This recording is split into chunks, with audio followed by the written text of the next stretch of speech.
I say, you don't wanna die, yeah. I might start a riot, yeah. I'm so fucking tired, yeah.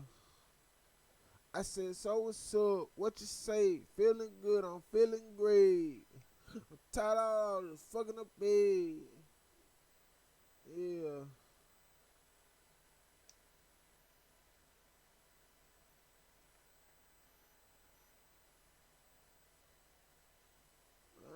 Outside my misery.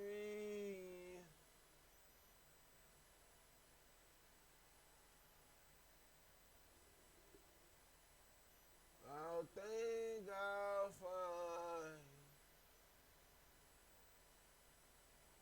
Na, na, na, na, na, na, na, na, na.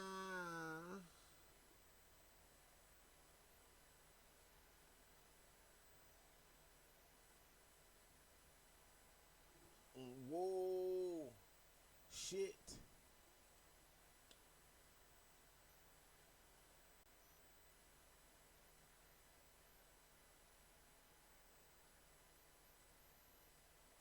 What the fuck was that about?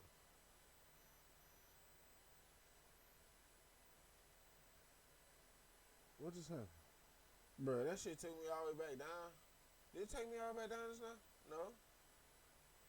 Wait a minute. I lost track. My eyes fucking with me. It did. It took me somewhere.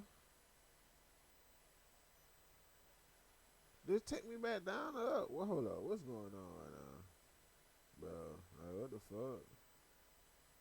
What was that, bro? That shit pissed me off. Where was we at, bro? We was somewhere right here, right? We was right here. What the fuck, man? Why is it doing that, bro?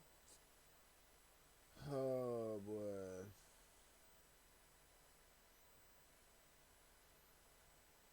Stop taking meeting notes and let ClickUp AI Note Taker do it for you. It allows you to focus on your meetings, not your notes. It captures everything. I feel like when I first came out, I was on some I had an online personality on some just gang banging, just family, guns in my videos. But I had to grow up. I don't be on that type of shit no more for real. Doing that in the videos, man, I go to jail. So I'd be cool. I'd just be, you know what I mean, chilling. Glad you keeping had it some real to type of myself. sense to say that. I'm glad you had some type of sense to say that shit.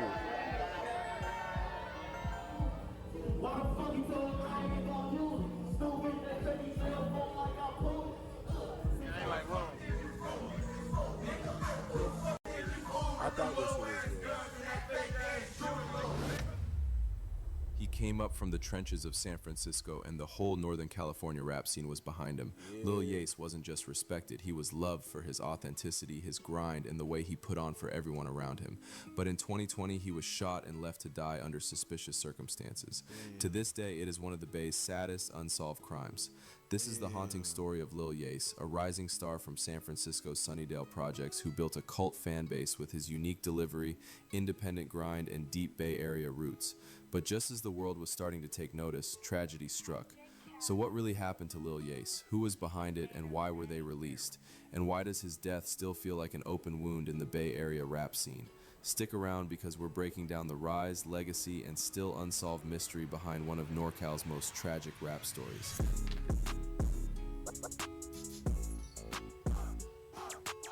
Lil Yase, born Mark Antonio Alexander, grew up in San Francisco's Sunnydale projects, one of the city's most notorious and historically under-resourced neighborhoods.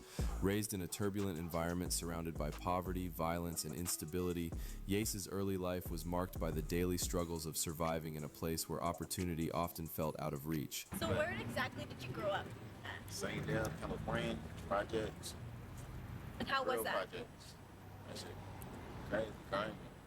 He was exposed to the realities of the streets from a young age, but even then, those close to him say he carried a spark, an energy that stood out. Rather than falling deep into the streets, he found an outlet through music, writing bars and freestyling with friends as a way to process what he was living through. He first started recording at the local Boys and Girls Club in a small studio known for putting out local legends that gave him his first real taste of putting his voice on a track. That studio became a sanctuary, a place where he could escape the chaos around him and dream bigger than Sunnydale's borders.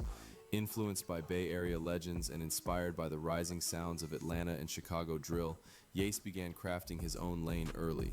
He wasn't just trying to make music, he was trying to make a way out, not just for himself, but for his people.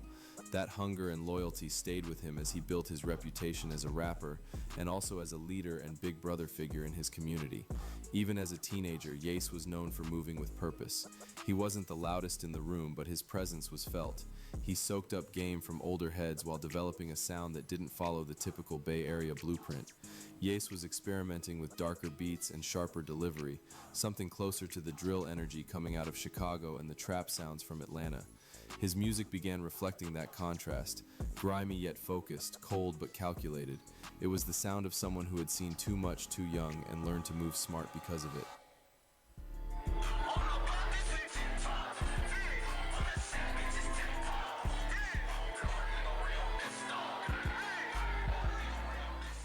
Lil Yase didn't just bring attention back to San Francisco, he lit a fuse. By the mid-2010s, the Bay Area rap scene was shifting into a new era. The HBK gang, led by artists like I Am Sue, Pilo, and Sage the Gemini, had just brought a wave of feel-good energy and party anthems. Meanwhile, in Sacramento... Hey, what the hell happened to bro? Sage the Gemini. What the hell ever happened to him? I ain't heard nothing about him in a while. Long time, boy. Long time. The fuck? Mozzie was exploding onto the scene with emotionally raw street storytelling, giving Northern California a new lyrical heavyweight. In Vallejo, Nef the Pharaoh had put Vallejo back on the radar with Big Timin', and crews like SOB, RBE were starting to shake things up. Even Oakland had a fresh crop of new artists on the come-up, with artists like All Black and Kamaya beginning to make noise. But in San Francisco, there was still a noticeable void. The city hadn't had a new rap star hit the regional radar in years, and the scene was hungry for someone to carry the city with them. Oh shit, that nigga's on that shit again. Finna hit that block, let it drip again. Bounce out with that sticks again. Take it all off, now shot again. Bitch on the pill and the dick again.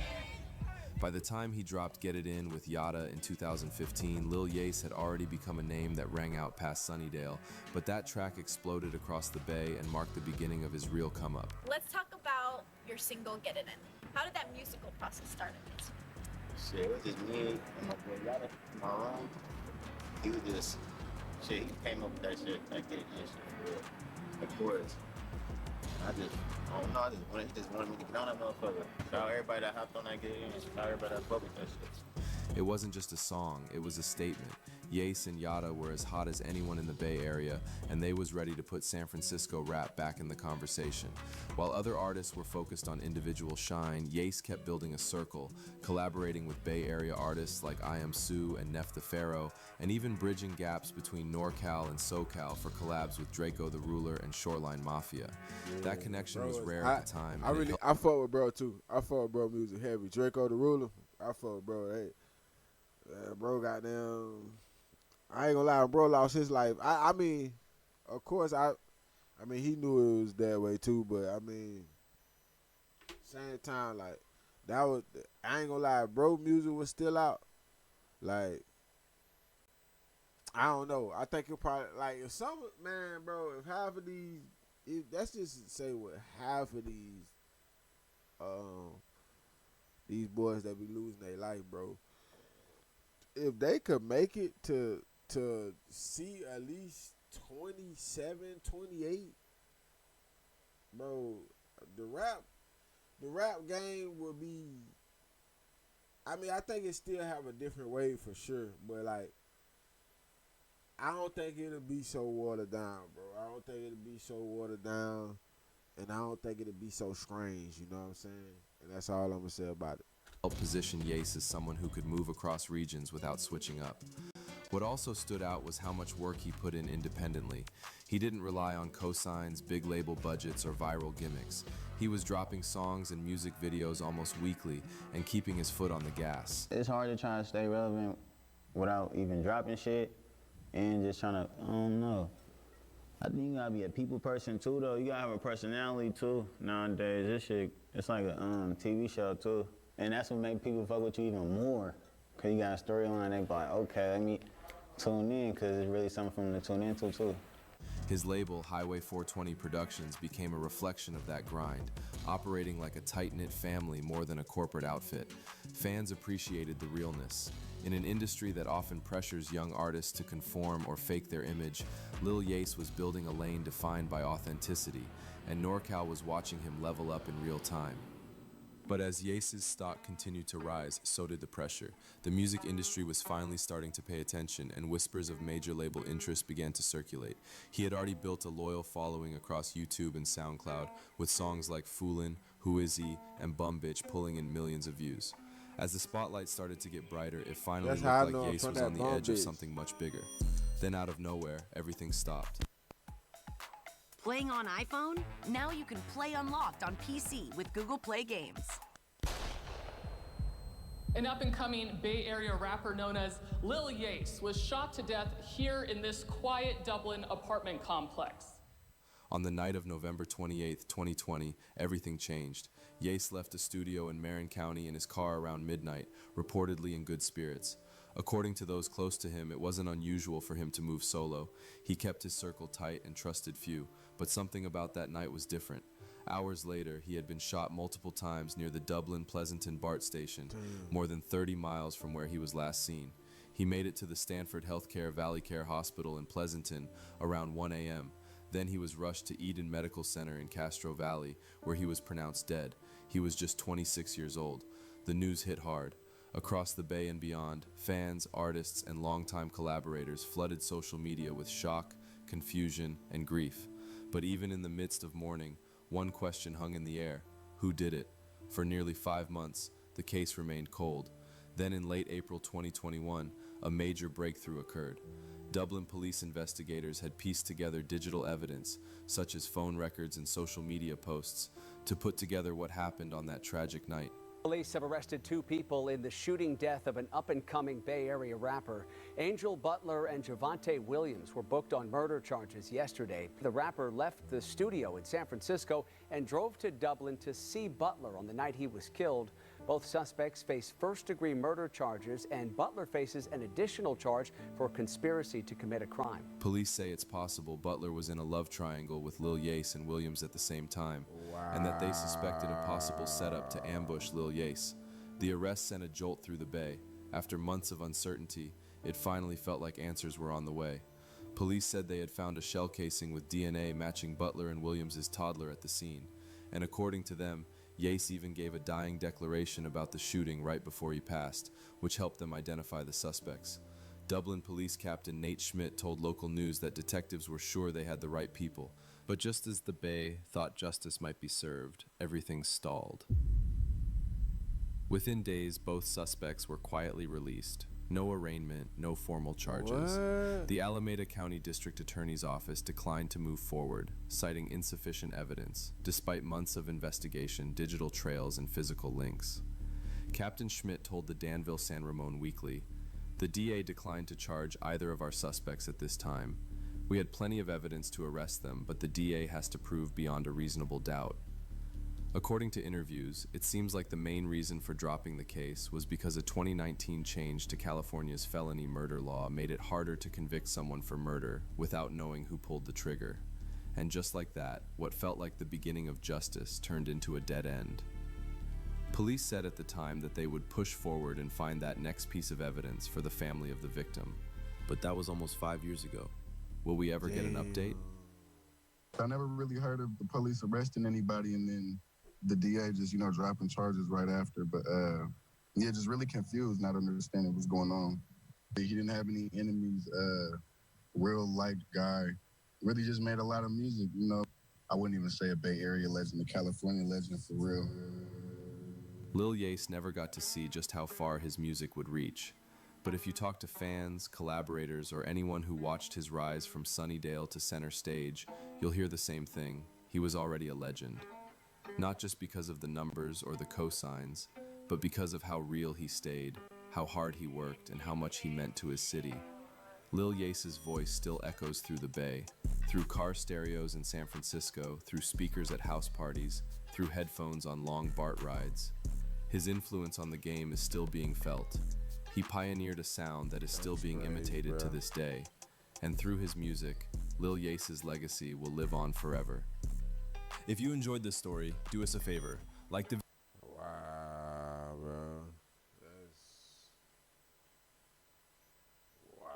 That's unfortunate, bro. That's crazy as hell for somebody to unlive you, bro.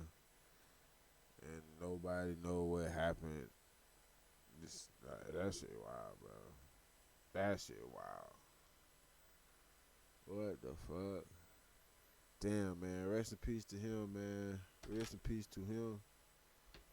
And prayers and blessings to his family, man. But I was trying to figure out, like, damn, what the fuck? What the fuck happened to him? Like, what the fuck bro went? It's crazy, man.